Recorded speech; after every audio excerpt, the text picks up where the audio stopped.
వాక్యమే మనకి ఆయుధం. హల్లెలూయా.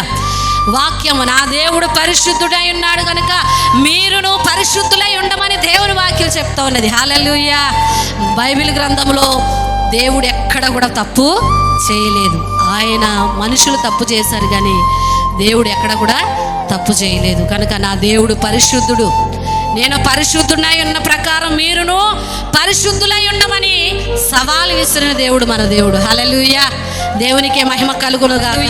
చూడండి, అపవాది వాక్యము ద్వారా మనల్ని శోధించినప్పుడు, వాక్యములో ఉన్న లోపాలను మనకేదో మనుషులు చేసినటువంటి ఆ పొరపాట్లు మనకు చూపించి మనల్ని బలహీనపరచాలని చూస్తున్నప్పుడు కొన్నిసార్లు మన విశ్వాసులు, దేవుని నమ్ముకున్న వారైనా, ఎంతో ఆత్మీయులైనా, ఎంతో ప్రార్థనాపరులైనా, ఎంతో భక్తిపరులైనా సైతాన్ని ఏం చేస్తుందో తెలుసా? నిన్ను చెడగొట్టడానికి అపవాది ఏం చేస్తుందో తెలుసా? వారిలో ఉన్న లోపాలు నీకు చూపించి నీ ఆత్మీయ జీవితాన్ని దెబ్బతీయడానికి చూస్తుంది. సైతాను తంత్రం అది. ఎప్పుడు కూడా మనుషులు చూడొద్దు. దేవుడు అంటున్నాడు, నేను పరిశుద్ధునై ఉన్న ప్రకారం మీరును పరిశుద్ధులై ఉండండి, నన్ను పోలి నడుచుకోమంటున్నాడు. హల్లెలూయా. దేవునికి మహిమ కలుగునుగాక.